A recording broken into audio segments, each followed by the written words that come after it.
गॉलिस्टिक्स के English PYQ series में आपका फिर से स्वागत है। 11 जुलाई शिफ्ट 4 वाला है। The following sentence has been divided into 4 segments. Identify the segment that contains a grammatical error. The new secretary does not likes you. तो जब यहाँ पे द न्यू सेक्रेटरी के लिए डज नॉट यूज कर लिया तो फिर लाइक्स क्यों बोल रहा है? यहाँ पे सिर्फ लाइक होना चाहिए। पता होगा जब नेगेटिव हम बनाते हैं तो डज नॉट के बाद V1 आता है, यहाँ पे लाइक्स के बजाय लाइक हो जाएगा, इसलिए ये सेगमेंट गलत है। The following sentence has been split into 4 segments. Identify the segment that contains a grammatical error. The manager asked the cooking team who among you is to baked the Christmas cake this year. यहाँ पर बोल रहा है who among you is to baked the. मैं तुम्हें बता चुका हूँ कि इन्फिनेटिव का जब भी हम यूज करते हैं उसके बाद हम हमेशा V1 का यूज करते हैं, वर्ब को बेस फॉर्म में रखते हैं।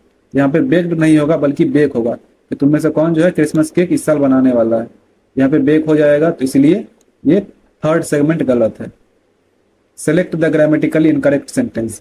दे ऑफन, देखो इस चारों में से तुम्हें 3 करेक्ट होगा, 1 इनकरेक्ट है। They often meet each other, यानी कि वो अक्सर मिलते हैं। ऑफन का मतलब होता है कि अक्सर या फिर बार बार मिलते हैं। They always meet each other, यानी कि वो हमेशा एक दूसरे से मिलते हैं। They quite meet each other. तो देखो यहाँ पे क्वाइट जो है वो हम इस चीज की, जैसे मीट जो है वो मिलना है, तो मिलने की फ्रिक्वेंसी को क्वाइट नहीं बताता। क्वाइट का मतलब होता है कि काफी हद तक, तो वो काफी हद तक एक दूसरे से मिलते हैं, ये चीज ठीक नहीं लगता है, इसलिए यही तुम्हारा इनकरेक्ट हो जाएगा। इसके बाद है दे हार्डली मीट ईच अदर, यानी कि वो शायद ही कभी मिलते हैं, ये भी सही है। हमारा तीसरा वाला जो है वो इनकरेक्ट है। Parts of the following sentence have been given as options. Select the option that contains an error. Geeta was working now but she can be seen swimming in the river every evening. तो Geeta was working now बोला, जब now बोल दिया यानी present की बात कर रहा है, तो फिर वॉज क्यों लिख रहा है? यहाँ पे होना चाहिए गीता इज वर्किंग नाउ, इसीलिए ये सेगमेंट गलत है। अब कंप्रेहेंशन पैसेज पढ़ लो, अब क्वेश्चन देख लो। चलो बनाया जाए। Teachers blank given continuous opportunities for self improvement and to learn the latest innovations and advances in their professions. तो टीचर्स को जो है देख लेते हैं क्या आना चाहिए यहाँ पर ऑक्सिलरी वर्ब में। Will be, would be, can be या शैल बी। देखो यहाँ पे तुम्हें एक सेंस दे रहा है कि टीचर्स को जो है वो कंटिन्यूअस अपॉर्चुनिटीज उनके सेल्फ इंप्रूवमेंट के लिए और लेटेस्ट इनोवेशन के लिए मिलते रहेंगे। यहाँ पर तुम्हें पैसिव वॉइस में लिखा गया और बोल रहा है एक सेंस कि मिलते रहेंगे या फिर अवसर दिए जाएंगे, तो इसके लिए हम विल बी का यूज करेंगे। Will be plus V3। Teachers will be given continuous opportunities, यहाँ विल बी सबसे करेक्ट सेंटेंस बनाता है। उसके बाद है each teacher blank expected to participate in at least 50 hours of CPD opportunities every year for their own professional development. तो हर teacher से क्या किया जा रहा है, उम्मीद किया जा रहा है। तो फिर देख लेते हैं क्या होगा। Would be, can be, shall be या विल बी। तो शुरुआत से ही जो है ये फ्यूचर को कंटिन्यू करते आ रहा है, तो आगे भी हम फ्यूचर ही बोलेंगे कि टीचर से अपेक्षा की जाएगी। जब ये सेशन तुम्हारा आगे चलाया जाएगा, CPT अपॉर्चुनिटीज आगे दिया जाएगा, तो उनसे अपेक्षा भी आगे की जाएगी, इसलिए हम विल बी का यूज करेंगे कि हर टीचर से उम्मीद की जाएगी कि वो कम से कम 50 घंटे का CPT अपॉर्चुनिटीज में पार्टिसिपेट करें।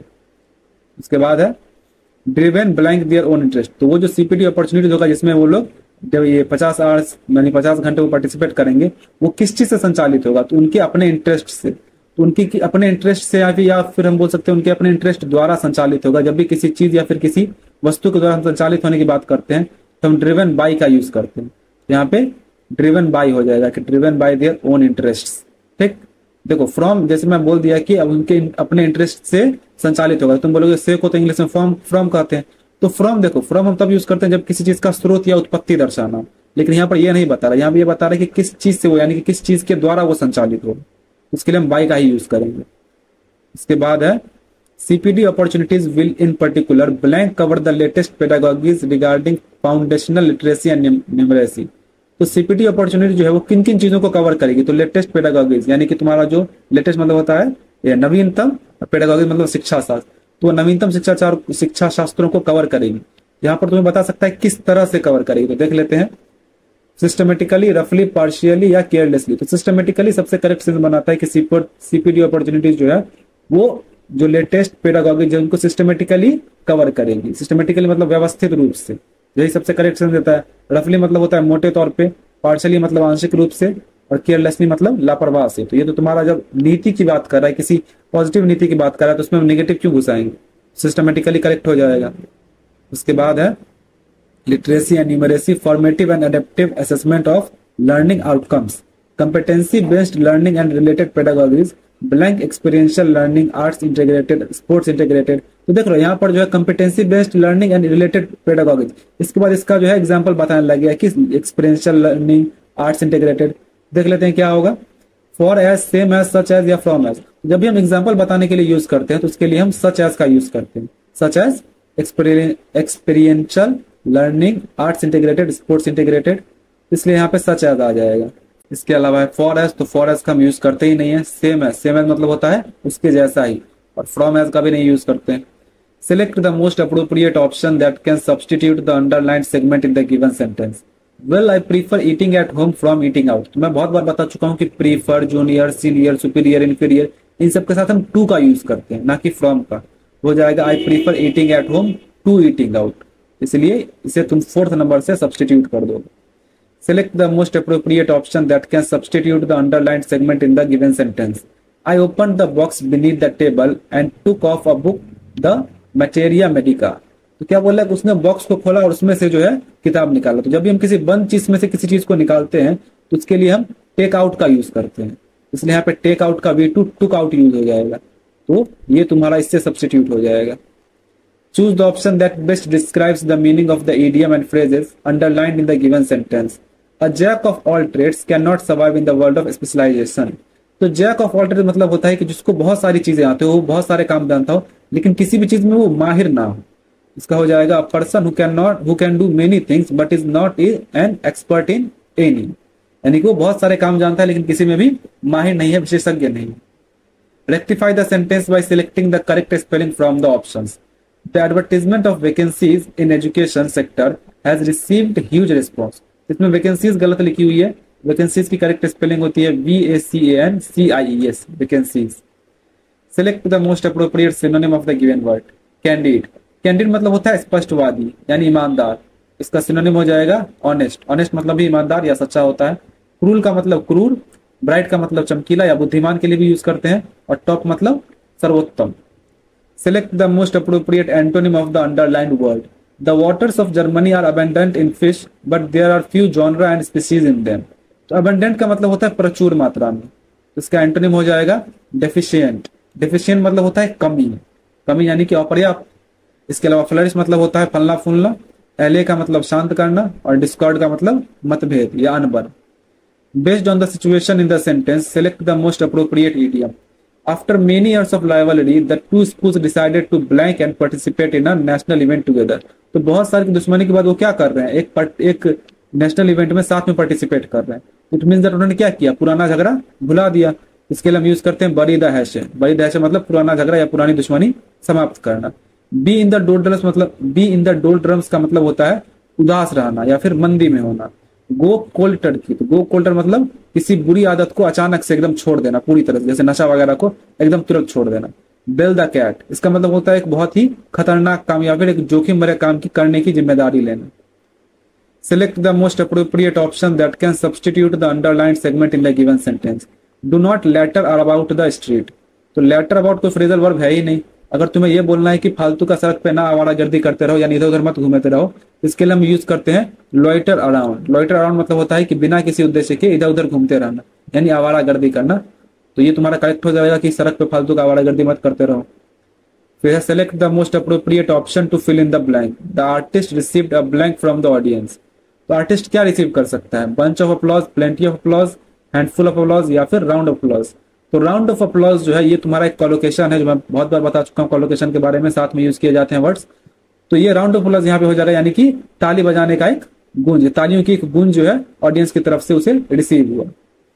Select the most appropriate antonym of the given word. Compulsory, compulsory मतलब होता है जो चीज एकदम अनिवार्य हो, मतलब जरूरी हो, जिसे करना ही पड़े।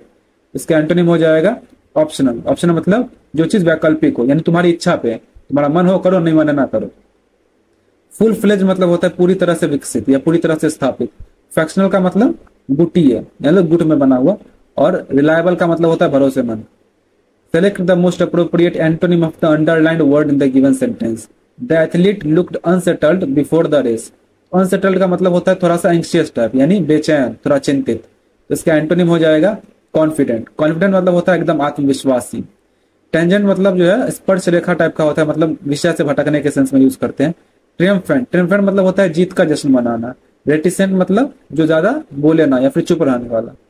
Select the most appropriate option that can substitute the underlined word in the given sentence. The experienced surgeon handled the delicate procedure with care and precision.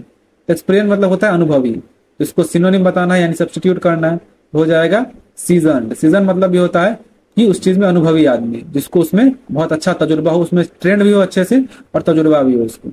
Unskilled मतलब होता है जिसमें कुशल ना हो। अमेचर का मतलब सिर्फ शौक हो लेकिन उसमें प्रोफेशनल ना हो। अनट्रेंड मतलब अप्रशिक्षित। Select the most appropriate antonym for the given word.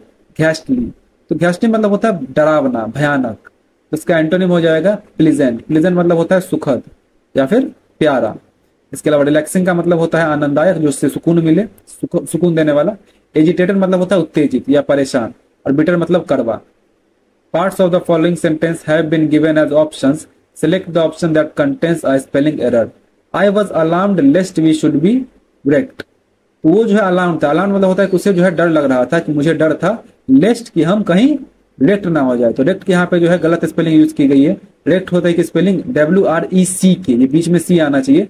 Rake मतलब होता है नष्ट करना या बर्बाद करना, तो यहाँ पे तुम्हारा आ जा रहा है वी शुड बी रेक्ट, यानी कि मुझे डर था कि कहीं हम तबाह ना हो जाए, इसलिए ये गलत लिखा हुआ है। यहाँ पे WRECK होना चाहिए, मतलब CKED रेक्ड ही होगा। Select the most appropriate synonym of the given word. Revolution, तो रिवॉल्यूशन मतलब होता है क्रांति, देख लेते हैं। हार्मनी का मतलब होता है उससे सामंजस्य, तालमेल। ऑर्डर का मतलब उसका व्यवस्था या उसका क्रम। और जायरेशन, अच्छा देखो रिवॉल्यूशन मतलब क्रांति भी होता है, और रिवॉल्यूशन जो तुम्हारा एक अर्थ जो रिवॉल्यूशन करता है, जो चक्कर लगाता है, परिक्रमा करता है, उसको भी हम रिवॉल्यूशन कहते हैं। इसका सिनोनिम जायरेशन हो जाएगा। जायरेशन का मतलब भी परिक्रमा करना या चक्कर लगाना होता है, यही इसका सिनोनिम हो जाएगा। स्टैग्नेशन मतलब होता है उसका ठहराव, उसकी स्थिरता। Select the most appropriate antonym of the underlined word in the following sentence. I have left it to his discretion to accept or decline my offer. तो डिस्क्रेशन मतलब होता है कि मैंने उसके विवेक पर, उसकी समझदारी पर छोड़ दिया कि वो एक्सेप्ट करे या ना करे। तो इसका एंटोनिम बताना है तो हो जाएगा इनअटेंशन। इनअटेंशन मतलब होता है उसके लापरवाही पर, तो जैसे कि डिस्क्रेशन मतलब हो गया उसकी समझदारी पर, तो समझदारी का अपोजिट उसकी असावधानी या फिर उसके लापरवाही पर। विजडम का मतलब होता है बुद्धिमत्ता यानी ज्ञान, और जजमेंट का मतलब निर्णय, और कैलकुलेशन मतलब कैलकुलेट करना, गणना करना। तो इस तरह से ये कंप्लीट हुआ। जो भी आपका स्कोर था उसे कमेंट करें। मिलते हैं अगले वीडियो में।